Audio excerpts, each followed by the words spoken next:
What if the true secret to being an exceptional leader isn't just about the skills you've mastered or the titles you hold, but about the very essence of who you are? We're going beyond the typical management playbook to explore the foundational characteristics that truly command respect and drive profound success. It's a compelling shift in perspective, isn't it? Really moving past the superficial metrics and strategic frameworks to reveal the core human elements that underpin all great achievements. It suggests that leadership might be less about a checklist of competencies and, well, more about an internal compass. Absolutely. And our mission today is to extract the most potent wisdom from an incredibly insightful source. It's titled Suit of Giants Player 2018. This material offers a fascinating and, frankly, pretty challenging perspective on the indispensable moral and character traits that define exceptional leaders. It suggests these aren't just beneficial attributes, but the very fabric of success itself. The fabric of success, yeah. That's strong. It is. So we're here to give you a shortcut, a concentrated dose of understanding on the profound connection between your personal character and the power of your leadership. Get ready for some genuine insights and maybe, just maybe, a reevaluation of what truly makes a giant. Okay, let's unpack this. So we're starting with what the source calls the fabric of strong morality. And right out of the gate, it introduces a really powerful concept, the invisible coat. Character is the core of leadership. The invisible coat. Intriguing, isn't it? The core idea here is that the search for truly effective leaders, well, it begins far earlier and delves far deeper than a typical resume review or just looking at their professional achievements. It's fundamentally about strong personal characteristics and a deep-seated moral strength. And the source actually suggests this moral strength doesn't just complement, but truly embellishes what we typically call soft skills. It makes a leader's whole personality shine. Exactly. Embellishes. That's a great word for it. Yeah, and what's truly illuminating is how the source conceptualizes this morality. It describes it as an intangible, inherently ethereal, even spiritual entity. Something you can't quite grasp, but you absolutely feel its presence. Like an unseen force. Precisely. It's like this unseen, powerful force that successful CEOs wear. An invisible coat that creates this undeniable aura of respectability around them. And think about it. It's not just presented as a nice to have. This is the very source of the confidence and authority a CEO needs to, as the source puts it, run the company like a captain directs his ship. Where everyone on board depends on them. Exactly. Everyone depends on them to navigate safely through any storm. It's positioned as the bedrock, not merely some decorative accessory. That image of an invisible coat of respectability is so vivid, isn't it? It suggests that without this core moral strength, all the other skills, the strategic brilliance, the charisma, they might ultimately falter. Right, it's the foundation. And the source doesn't pull any punches with its warning either. It states, it is crucial for the player to be on solid ground on this matter of morality or his or ship may sink unexpectedly. Sink unexpectedly. Wow. That's a stark warning. It really is. And when you reflect on leaders you admire, or maybe even those who stumbled pretty badly, isn't it true that their character, their integrity, their honesty, their fairness often stands out even more than their specific accomplishments? That's a really good point. You remember the character flaws long after the achievements fade sometimes. Exactly. This really underscores why personal integrity might just be the absolute non-negotiable for true leadership. It's the unwavering baseline. It determines the trust that allows the entire vessel to move forward. And this foundational moral strength isn't just about being a good person in the abstract. It's intrinsically linked to one of the most fundamental tasks of leadership, making difficult choices and then fully owning the consequences of those choices. It's the engine that drives accountability. That brings us directly to the next point, responsibility. Owning your choices and their unalterable consequences. The core idea here is incredibly straightforward, yet it carries immense weight. Every decision we make, no matter how small it seems, has implications, after effects associated with them. After effects? Yeah, and these can even leave artifacts behind, like lingering echoes, constantly reminding us of past outcomes. The source puts it so powerfully, saying that once a choice is made, its consequences cannot be altered by explanation, rationalizing, or, just wishing it away. It's unyielding, like a law of nature. Exactly. It's like the agricultural truth. When you plant corn, you reap corn, not carrots. You can't plead with the corn to transform into something else after it's grown. Precisely. And the source delves into how this plays out. Positive results from our choices, well, they often lead to better understanding or a sense of cleverness, right? Which propels us forward, builds confidence. Sure, makes sense. But when results are are less than positive or outright negative, it must prompt a review of our perspectives. This isn't about punishment, you see. It's about an inescapable learning process. The consequences are just automatic, like a natural law of cause and effect. And ignoring them doesn't make them vanish. Not at all. No matter how inconvenient, they won't disappear. The source illustrates this with a couple of anecdotes, which provide a really stark contrast between choosing wisely and, well, choosing poorly. Let's start with the sobering one, the perfume theft. We hear about a lady who was caught on camera stealing a bottle of perfume valued at less than $50 directly from company stock. And get this, she was even seen spraying it on herself before a meeting. Wow, before a meeting. Yeah. What makes this particularly chilling is that this kind of petty theft was apparently a common occurrence in departments that had access to such items. Really? That's quite something. It is.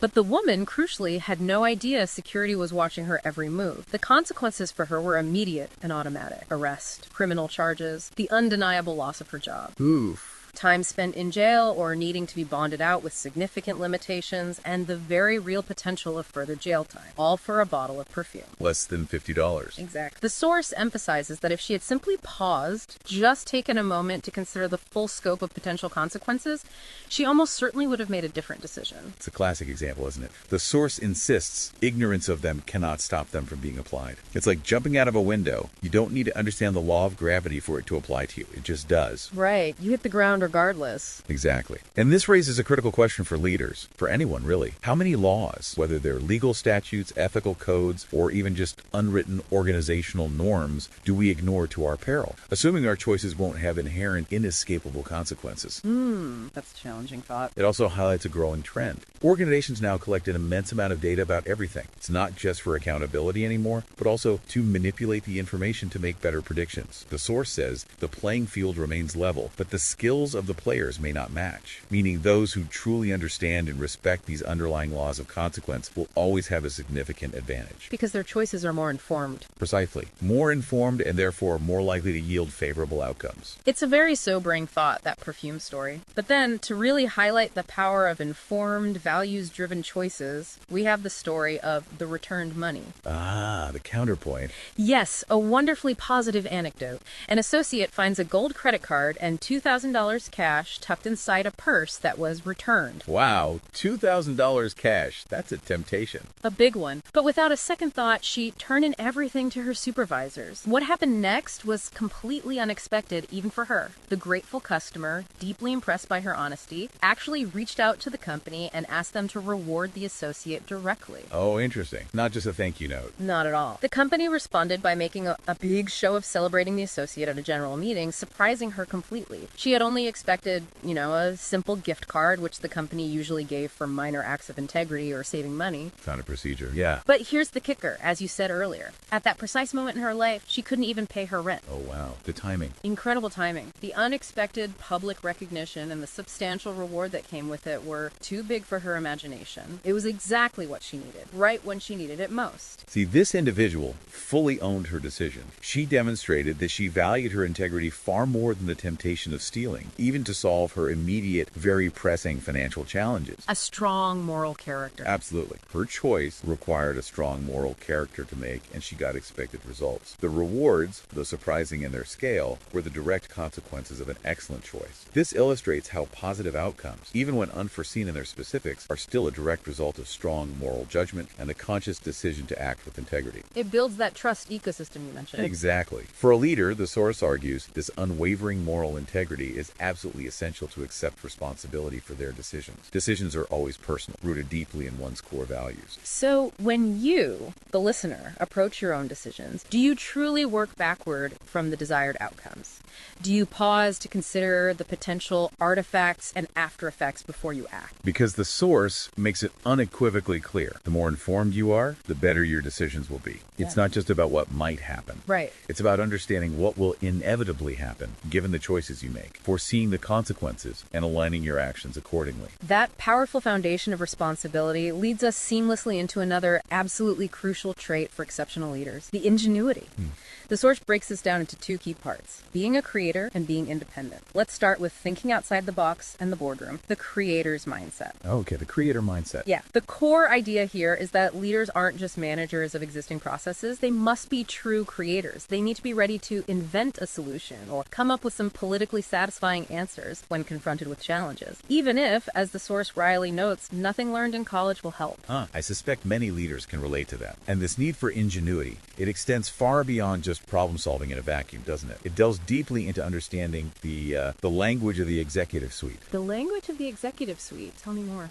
Well, the source points out that simply discussing profit might seem sufficient, but it's actually far too broad and simplistic for high-level executives. They need to analyze complex financial ratios, understand specific internal codes, and even grasp unwritten nicknames for various projects. Nicknames, like code names. Exactly. Think of it like this. Project Falcon might be the shorthand for our high-risk, high-reward disruptive innovation, while Operation Baseline means our core, guaranteed revenue stream for the next quarter. These are subtle distinctions revealing nuances between short-term versus long-term profitability, or core business versus experimental stuff. Gotcha. It's a specialized dialect. It really is. Yeah. And executives, unfortunately, have little patience with having to teach these terms to new managers. They expect you to already speak it, to know the unwritten rules and specific vocabulary that define their strategic discussions. They want you to understand their priorities without needing a primer every time. So, for you, the listener, how fluent are you in the unwritten codes and unique language of the higher echelons within your own field or organization? Are you speaking the dialect of the boardroom, understanding the shorthand and the hidden meanings, or are you just using general business terms? It's a critical question for advancement. Absolutely, because this creative spirit, this ability to invent solutions and understand the unspoken nuances, it truly shines through in the powerful story of an award-winning training manager. Ah, yes, this is a fantastic case study. It really is. This manager truly exemplifies how ingenuity can not only overcome, but actually transform complex political and cultural challenges within an organization. Her background was incredibly challenging, presenting a unique set of obstacles. Her company operated with 4 distinct and often clashing subcultures: blacks, whites, Asians, and Africans. 4 distinct groups. Yeah. That sounds like a minefield. Exactly. And to complicate matters further, she was a black person, but with very African heritage and, importantly, lettered from overseas institutions. This unique position inadvertently alienated her from traditional groups. While the Africans might have seen her as one of them, her international education set her apart from the general black community. So she didn't neatly fit into any box. Not at all. And past managers in her role had notoriously failed, one due to accent complaints from participants, another for being perceived as too arrogant, using language that just didn't connect. Essentially, she had no natural political group to back her, no inherent faction to rely upon. She was on her own. Wow. So given that precarious and isolated position, her strategy had to be ingenious. It absolutely was. She quickly realized she couldn't rely on political maneuvering or a pre-existing power base. First, she wisely took the time to learn from her white predecessor, almost like a mentee, to gain a sympathetic white following and proactively dismantle any potential political enemy agendas. Smart move. Very strategic, playing the long game. Definitely. And crucially, she understood that excellent performance was the only language that the Africans in top management understood. They would only publicly support her if she made them proud through undeniable results. So, results first, politics second. Pretty much. She faced initial attempts to embarrass her, even from the Asian group, but she just pressed on, letting her work speak for itself. And her practical innovations sound transformative, not just tweaking things. No, not at all. She completely redesigned all the class presentations. Instead of passive lectures, she incorporated dynamic elements like discussions, interactive sessions, and demonstrations. This shifted the format entirely, turning traditional lectures into tutorial style and workshops. Oh, making it interactive. Exactly, which had the added brilliant benefit of requiring participants to speak. This directly addressed a common challenge previous managers faced getting engagement. Clever. Overcoming barriers through design. Right. She also ensured crystal clear handouts and slides summarizing her speech so comprehension wasn't reliant solely on listening, which helped overcome potential accent barriers. And in a masterclass of psychological communication, she consistently pretended as if no political machinations were going on, welcoming everyone with a genuine smile. Creating an atmosphere of pure professionalism. Precisely, transcending the underlying tensions. And the outcome was truly remarkable, wasn't it? Despite the initial hurdles, opposition from the white groups gradually disappeared. Then the Asians followed suit. Senior management became not just satisfied, but genuinely happy with her, even though some social distance distance remained with the black group. It's incredible. If we connect this to the bigger picture, this manager's story is a masterclass in strategic creativity and the power of relentless execution. It profoundly illustrates how innovating processes, mastering communication, and delivering undeniable value can be a far more powerful winning card than getting bogged down in political maneuvering. Especially when you start from a position of perceived weakness. Absolutely. Sometimes transcending the politics with superior output is the only and most effective path forward. It's incredibly inspiring, isn't it? Her approach shows that when traditional methods fail, or when you face unique organizational challenges, true ingenuity can open up entirely new avenues for success. So for you, the listener, how might you apply these tactics? How could you invent solutions to your own unique workplace challenges? Especially in situations where traditional approaches seem to constantly fall short. Right.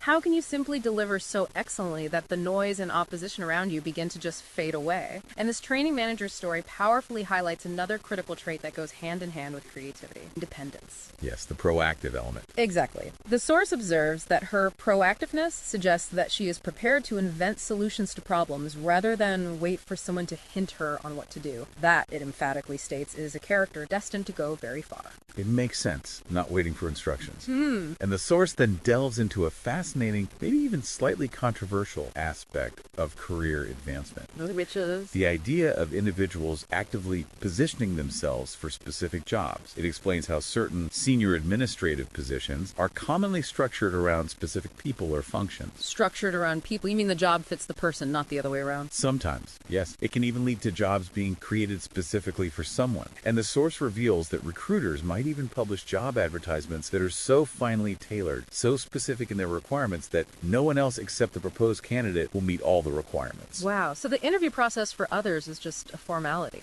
Largely, yes, in those specific cases. Now, this isn't necessarily about outright nepotism all the time. It can be about strategically recognizing and cultivating unique talent for highly specialized roles. But it certainly speaks volumes about the power of proactive self-shaping, rather than just passively applying for whatever job pops up. That's a truly revealing insight into the hidden dynamics of career advancement within some organizations. And the training manager we just discussed, she clearly understood and leveraged this principle. It seems so. The source notes that she postured for this job and got it with a clear ambition for the director's suite. Postured for it with ambition. Yes, she consciously shaped her path and did not allow the opposition and challenges she faced to become insurmountable obstacles. This speaks to a core principle that the source lays out with striking clarity. If you must wait for other people to approve your idea or help you to execute it before you act, then you have violated the principles of independence. And it adds, you are not yet free from bondage. Free from bondage. That's incredibly strong language. It truly is. The source draws a stark contrast between those spoilt by their parents, who might be easily depressed by disappointments, and those challenged to survive outside of their comfort zones early in life. The ones who had to figure things out themselves. Exactly. The latter, it argues, quickly adapt to the psychology of earning their wage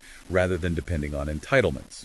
Now, this isn't about being uncooperative or refusing collaboration. It's about possessing the intrinsic drive to figure things out, to initiate, to push forward without needing constant external validation or permission slips. It's about internal drive. Right. As the source concludes, any help that does not allow one to develop the leadership skill of an independent mind is harmful to one's ambitions. It actually hinders true growth and potential. So for you, the listener, what steps are you actively taking to assert your independence? To proactively shape your career trajectory rather than just waiting for external validation or constant guidance? How can you exercise innovativeness with confidence when challenged by unfavorable circumstances? Because, true, impactful leadership isn't just about what you accomplish with others. It's also profoundly about what you can initiate, pioneer, and push forward on your own steam. But this fierce independence, it finds its true and most effective power when it's balanced. Right? Exactly. Balanced with an often misunderstood yet profoundly impactful trait: humility.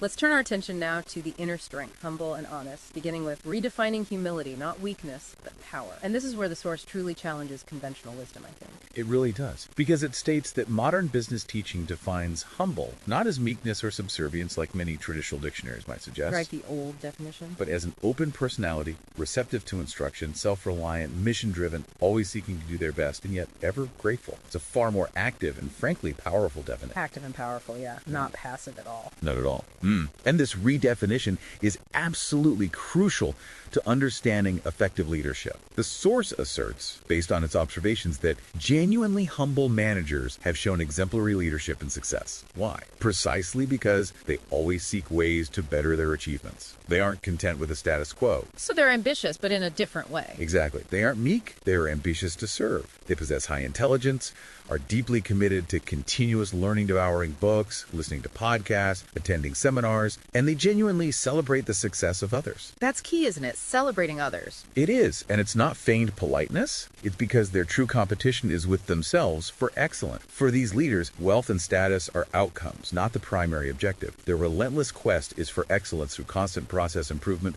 and self-mastery. That's a fascinating reframe, and here's a truly surprising insight from the source. It suggests that humility can actually be caught like an infection from a good mentor. Caught like an infection. Imagine that. I know. Not just something learned through a curriculum, but absorbed through close proximity and observation. It posits that this offers direct access to the most powerful skill of the most outstanding chief executive. Wow. And the contrast with arrogance couldn't be starker, right? An arrogant leader concentrates power, systematically removes capable people who might challenge them, Takes all the credit. takes all credit for success, blames others for failures, and almost never admits to being wrong. The source even notes the unsettling truth that this kind of arrogant projection is sometimes the kind of personality projection that recruiters appear to be looking for, and how everyone tends to embellish their resumes. That's worrying. Are we rewarding the wrong thing? Well, it certainly raises that important and provocative question. Are we, as a business culture, inadvertently promoting and rewarding the wrong type of leader? The source strongly suggests that the most powerful and effective leaders embody a marriage of contrasts. A marriage of contrasts. Yeah. Displaying astuteness, alertness, and a determination to win as a leader and yet be humble. It stresses that humility is unequivocally presented as a high strength rather than a tendency to weakness. So strength, not weakness. Absolutely. It's the capacity to show toughness, strong will, and ferocious resolve when needed, while simultaneously being quick to take blame when things go wrong and generous in giving credit when things go right. It's a powerful combination that builds immense trust. And the source then provides a vivid anecdote illustrating this powerful, redefined humility. It really brings it to life in a way that sticks with you and challenges your perceptions of status. Hashtag 3.2, the unassuming CEO and true humility. This story is great. Really illustrates the point. It's truly fantastic. It tells the story of a company president and deputy chief executive who, incredibly, the narrator and even the distressed customer care manager didn't initially recognize. Didn't recognize the president. Yeah, right. The scene is set. The IT department had borrowed the customer care seminar room and, in their haste, left it in a total mess tables askew, power cords everywhere, a tangled disaster. The customer care manager was distraught, pacing the hallway, clearly overwhelmed, just minutes before her associates were due for a crucial meeting. Oh, the pressure. Exactly. It was then that this strange gentleman and the narrator walked in, and without a word, simply started helping her rearrange the room. Just jumped in. Just started moving furniture. Yep. And the narrative, carefully, almost subtly, unfolds the gradual realization of this man's true identity. The narrator, over time, began to notice subtle clues. He had seemingly unrestricted security access to the boss's executive suite. Okay, clue one. His company t-shirt, though casual, possessed a silkier sheen and higher quality than standard issue. Oh, the details. He was visibly familiar with senior managers, but notably received no special escort, no deference, and most telling, he consistently used an exclusive private door to corporate headquarters. The private entrance. A door that, in the narrator's 3 years on the job, had only ever been used by the 3 most senior people in the entire building. It offered a direct, private link that ordinary employees had to drive around the block to access. Each clue, on its own, was minor, but cumulatively they painted a picture. Building the mystery. And then, the grand, shocking reveal. Finally, at the annual awards ceremonies, he appears in a formal suit. He'd initially worn the jacket somewhat awkwardly, as if it were an oversized coat, almost obscuring his stature. But when he mounted the rostrum to preside over the entire event, his status was undeniable. The big reveal. Even then, he remained soft-spoken as he praised the nominees, reading the citation of each with genuine care, proving that it mattered. The narrator was absolutely stunned. This humble extension cord fixing mate from the seminar room was, in fact, the company's president president and deputy chief executive. Wow, what a story. And it perfectly illustrates that redefined humility, doesn't it? This leader, despite his exceptionally high status and immense power, quietly and without fanfare served a practical, humble need. He literally got his hands dirty. He really did. He embodied that true scientific definition of humility, possessing an accurate assessment of their weaknesses and strengths, knowing that helping move chairs wasn't beneath him, being secure in their identities, not needing pomp or circumstance to assert his position, recognizing they are part of something greater than themselves, seeing the collective success of the event as paramount, appreciating contributions of everyone, valuing the manager's distress and the narrator's help, Right. and willing to admit to mistakes and limitations while seeking to build connections, helpful, tolerant, and sensitive to the needs of others. His followers, seeing this genuine willingness to serve and connect, would naturally become eager to rise in support, knowing their leader truly valued them. What does this anecdote teach you, the listener, about genuine leadership versus merely perceived status or positional power? How might you identify and, more importantly, emulate such unassuming humility in your own interactions, recognizing that true strength often whispers and serves, rather than shouts and demands? It's a powerful lesson in substance over show, for sure. From the powerful, quiet strength of humility, we seamlessly transition to its indispensable partner, honesty, the unshakable foundation for long-term success. The source laments that we live in a world where everyone believes that embellishing or padding even intangibles like ideas to enhance their presentation status or ego is more important than the core concept. Yeah, the pressure to inflate, to overpromise, it's pervasive. It really is. It's an environment where the psychology of the end justifying the means silently pervades, even though no one openly admits it. And this mindset, the source argues, is a dangerous, slippery slope. Yeah. It leads to those disgraceful corruption scandals that often begin small and seemingly insignificant. Like the customer care example. Exact. A representative covering up a minor mistake to avoid a complaint, which then escalates up the chain, eventually culminating in CEOs doctoring their books to present a rosier picture to shareholders, or executives manipulating sales figures to hit targets. It starts small. It often does. And the disturbing trend highlighted is that middle managers often get promoted without being vetted for integrity. This, the source warns, is indirectly cooking trouble for the company, because these individuals, lacking a core ethical compass, are destined to progress into higher positions where their lack of integrity can inflict immense damage. The consequences of this systemic lack of integrity, then, are profound and far-reaching. Leaders who operate without this core honesty eventually, inevitably, lose the respect and trust of their bosses, their reports, and the customers. Absolutely. The source gives clear, tangible examples. If merchandise consistently doesn't meet customer expectations, or if employees grow frustrated by a dishonest culture and start migrating to competitors. It's a direct outcome. It's a direct outcome of compromised integrity. The warning from the source is blunt and unequivocal. Honesty is critical for long-term business success, and lack of integrity is inviting marketplace penalties. And those penalties aren't just financial, right? Not at all. They include brand erosion, loss of talent, and a damaged reputation that can take years, if not decades, to rebuild, if it ever fully recovers. This raises that critical and perennial question, then. If integrity is so crucial, so foundational for long-term success, why is it so often overlooked?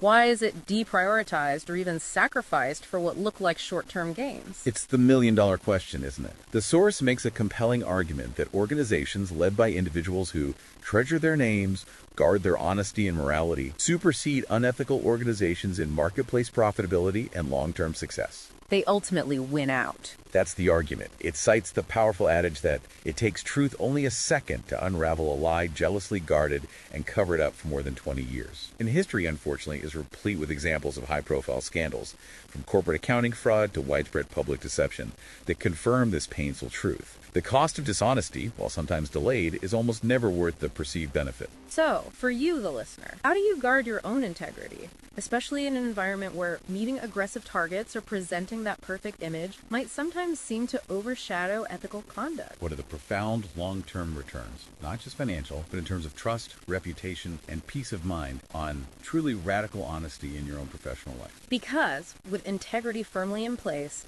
the path is cleared for the next transformative power of great leadership, optimism.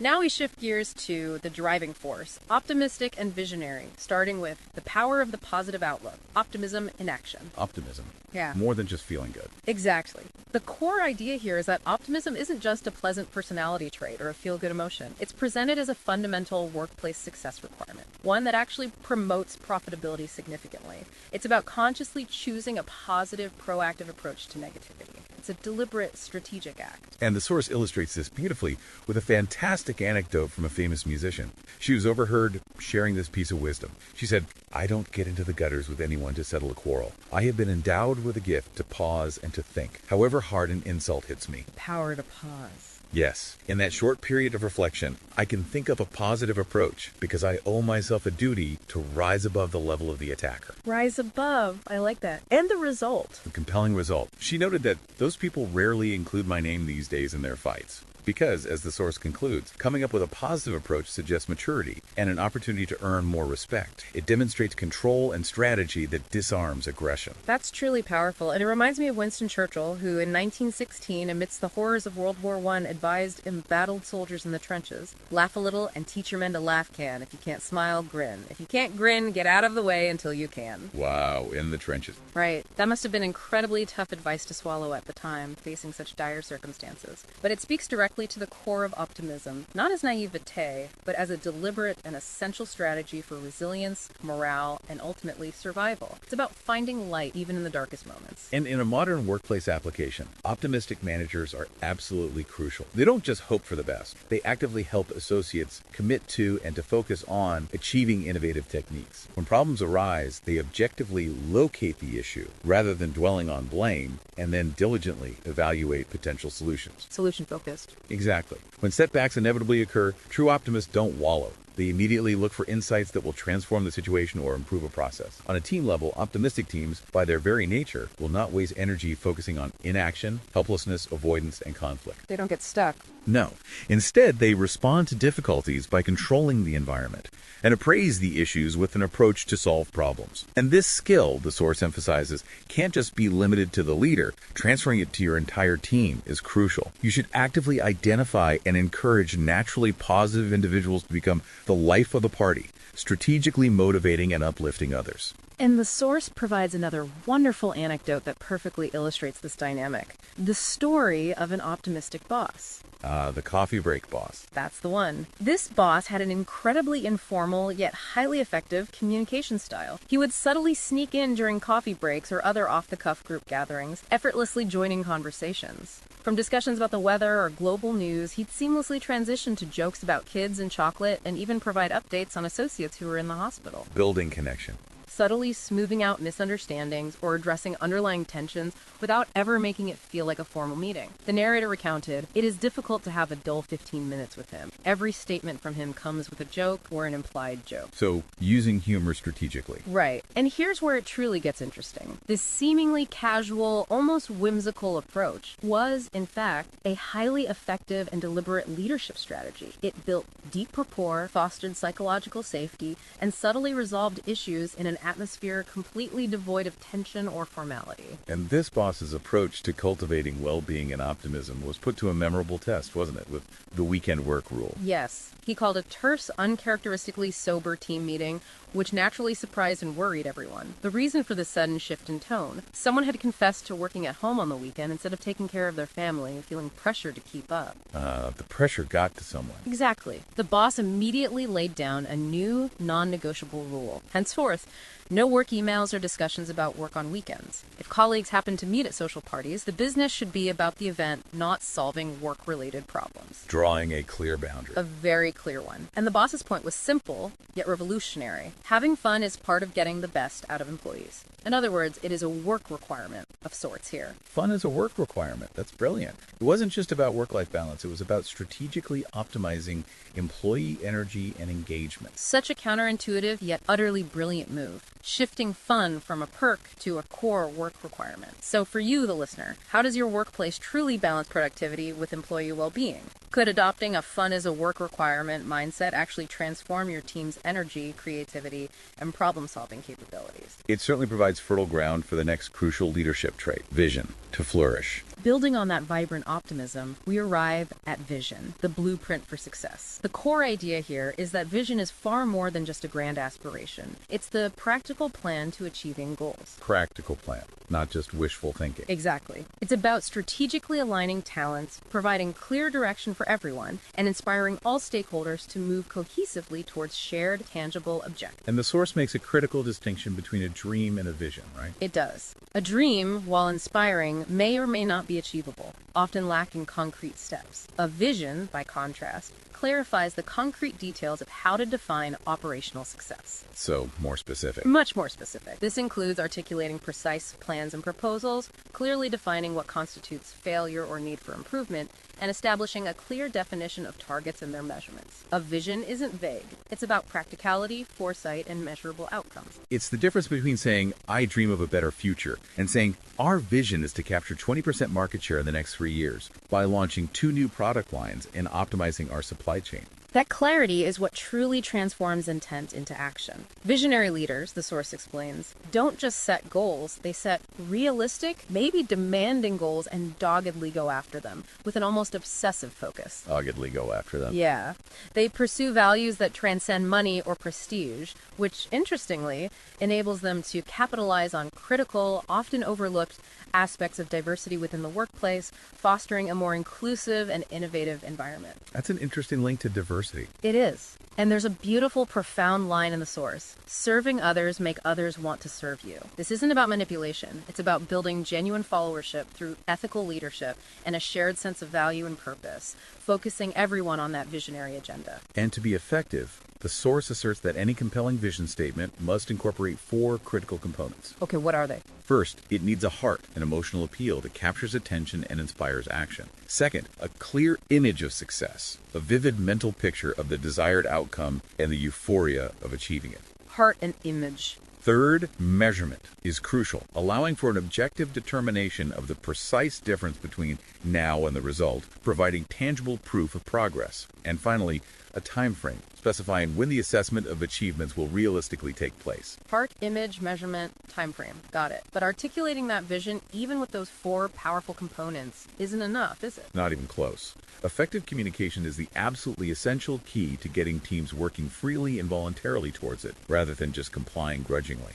And the source shares a powerful anecdote about a friend who scaled his company dramatically, right? Yes, the scaling story. He started his company alone, generating $1 million a year. Then, with a small, dedicated team, he scaled to $1 million a month. Huge jump. Massive. And eventually, with diverse teams across the country, many operating remotely, he reached a staggering $1 million a day. This rapid exponential growth starkly highlighted the increasing non-negotiable need for professional, consistent, and meticulously crafted communication. To keep everyone aligned. Exactly. To ensure everyone, no matter their location or role, made the same meaning of shared information and understood the overarching vision. So how do you achieve that level of communication? Well, the source suggests experts proffer 4 ingredients for fabricating successful communication of visions and goals to team members. First, leaders must clearly define what is the problem facing the organization before presenting any solution. Start with the problem. Okay. Second, you must paint the big picture in your mind. You, as the leader, have to be absolutely clear within yourself and mentally picture the solution in vivid detail before you can communicate it. See it first yourself. Third, choose the communication strategy wisely. Consider the location, environment, specific words, and what to share with different categories of team members. Draft it. Get confidential opinions. Tailor the message. And fourth, rehearse your speech. Practice questions and answers. Practice out loud. Time it. Even record yourself. The key takeaway the source stresses is brutally honest. If it does not fly with you, then you cannot convince anyone else. Your own conviction has to be there. Palpable. Absolutely. So, for you, the listener, how clearly articulated is your personal or team vision? Can you describe it with those 4 core components? Heart, image, measurement, time frame. And could you communicate it so others would work freely and voluntarily towards it? And thinking about those 4 communication steps: problem, picture, strategy, rehearsal. Which do you consistently apply? And which could you improve to better inspire your team and truly bring that vision to life? Because a compelling vision, no matter how brilliant, requires unwavering determination to see it through, which leads us perfectly to our final essential trait, persistence. Persistence, the final piece of the puzzle. Our final, vital trait for leading like a giant is the unyielding spirit, persistent. The core idea here is that persistence is much more than just, sticking with something. It's an unflinching determination to succeed against all the odds, an unshakable resolve to achieve one's objectives. It's fundamentally strength in not giving up quickly. It's that refusal to surrender. But there's a crucial and often misunderstood distinction here, isn't there? Yes, absolutely. It's vital to differentiate true persistence from mere stubbornness. Right. Stubbornness, the source explains, means rigidly resisting change, even when circumstances demand it. Think of an athlete insisting on a specific training program despite a new construction zone blocking their route, or trying to complete a marathon with a twisted ankle simply because they started. That's stubbornness. Blindly sticking to the plan, even when it's failing. Exactly. Leaders, by powerful contrast, must recognize and accommodate new ideas that optimize results through innovation. Change processes inevitably bring pain and challenges, and these are precisely what test the resilience of leaders. True persistence is about struggling until you succeed. And successfully pulling your teams through those challenges. Not blindly adhering to a flawed plan or outdated methods. It's about being tenacious in the goal, not necessarily rigid about the method. That's a powerful nuance. Persistence isn't about rigidity, it's about unwavering commitment coupled with strategic flexibility. Precisely. Smart leaders, the source says, get their teams to embrace and develop agility, that is, the ability to exploit change for improved results. They are not afraid to alter the course of events if innovative operations promise higher dividends or better outcomes. So they pivot when needed. They pivot intelligently. Their teams, therefore, remain focused on successful outcomes rather than traditions, understanding that the way you get there can and should evolve. It transforms resistance to change into excitement for progress. That's a huge shift in mindset. It is. And what's fascinating here is that persistence, as the source describes it, goes beyond individual grit. It actively fosters an ambient workplace and stimulates impressive productivity. Through the efficient, adaptive use of talents and skills, it's not just about pushing harder, it's about pushing smarter, continuously iterating, and being flexible enough to seize new opportunities. It's the ability to pivot without losing sight of the ultimate objective. That's it. A hallmark of true, impactful leadership that inspires confidence in the whole team. So for you, the listener, reflecting on your own experiences, when have you perhaps mistakenly clung to a plan out of stubbornness instead of adapting with true persistence? And how can you cultivate this essential agility in your daily work, learning to see change not as an obstacle to be resisted, but as a dynamic opportunity for improved results and innovation? Perhaps no one embodies this dynamic blend of unwavering determination and adaptive flexibility better than a legendary sports figure. Ah, MJ, a perfect example. The source brings in the timeless wisdom of Michael Jordan, and his famous quote perfectly encapsulates this blend of persistence and a profound acceptance of failure as part of the journey. He famously said, "I've missed more than 9,000 shots in my career. I've lost almost 300 games. 26 times I've been trusted to take the game-winning shot and missed. Over and over again. I've failed over and over and over again in my life, and that is why I succeed. I can accept failure, but I can't accept not trying." Chills. Jordan's words resonate so deeply because he's exactly right. Inaction in the face of apparently insurmountable challenges leads to nothing but failure. True persistence, then, is not simply trying the same thing over and over again hoping for a different result. It's the refusal to concede to defeat in the ultimate objective. You might need to change the plan. Absolutely. You might need to change a plan, adjust a strategy, or pivot entirely to get to success. But the unwavering focus on a clear definition of success keeps the persistent leader moving forward. Changing course isn't cowardice, laziness, weakness, or surrender. It's wisdom from a determined leader for whom giving up is not in the lexicon. Wisdom, not weakness. Exactly. It's the fundamental difference that moves one past change resistance or stubbornness and consequent failure towards profound success. It's that constant reevaluation, the intelligent adaptation, that marks true persistence. The source then outlines the core characteristics of persistent people, and it really paints a full, inspiring picture. Yeah, what does it say defines them? They consistently have an all-consuming vision that they pursue with intense passion. This manifests as intense inner energy that keeps them motivated even in the toughest times. They possess a clear sense of what they want, irrespective of universal consensus, meaning they're not easily swayed by popular opinion if it diverges from their chosen path. They have that strong internal compass. Exactly. A strong compass that keeps them focused on their true north. This helps them find innovative solutions that brings them back on track when they inevitably face detours or setbacks. And they adapt quickly, right? Committed to learning. Yes. They adapt very quickly and are committed to a life of learning. They're always very open to change and new ideas, constantly looking for ways to improve themselves and their approach. And the mentor piece is interesting too. It is. They often model their lives on mentors, whether living individuals or even historical figures. They study them intensely, sometimes even adopting their words or philosophies. This helps motivate them and provides an internal framework, especially when the external community is not very supportive or when outside validation is scarce. So it's about building a robust inner world that sustains their drive, even when things get tough externally. Exactly. So for you, the listener, reflecting on that, who are your mentors? Whether historical figures or contemporary leaders, whose models inspire your persistence when the going gets tough? And how do you personally maintain focus, innovate, and adapt when the world around you seems unsupportive? Perhaps even actively discouraging your most determined efforts. #outro. Wow. We've just completed a truly impactful deep dive into the Suit of Giants. We've meticulously explored the essential character traits that define truly exceptional leaders. We started with that unshakable moral fabric of responsibility. Owning those choices. Moved into the vibrant ingenuity of creativity and independence. Thinking outside the box and being proactive. Then uncovered the profound inner strength of humility and honesty. Strength, not weakness. Yeah. And the bedrock of trust. Felt the relentless driving force of optimism and vision. Seeing the possibilities and painting the picture. And finally, embraced the unyielding spirit of persistence. Adapting, learning, but never giving up on the goal. Quite a suit to wear. It is. And the source's conclusion resonates powerfully. Achievers are not born, they make themselves. This isn't about some inherent unchangeable talent you either possess or you don't. It's about consciously tapping into your own immense potentials. Recognizing what's inside you. Deeply understanding your responsibilities. And proactively adopting these principles of success to guide your daily decisions and interactions. It's a deliberate choice, an ongoing process to become the leader you aspire to be. And so, for you, the listener, we end with the source's direct and piercing challenge, a question that cuts right to the core of everything we've discussed today. So, what are you doing to yourself? A confronting question. It is. Having absorbed these profound insights, what single law of leadership, perhaps one of the traits we discussed today, will you commit to truly learning, integrating, and applying in your own life starting this week? How will you actively work to manipulate your potentials, as the source puts it, to optimize the value of your current position, so you can truly experience the fullness of the prosperous outcomes that spring from your most intentional and values-driven choices? The path to becoming a true giant isn't paved with grand, isolated gestures, but with consistent, intentional character building, one conscious choice at a time.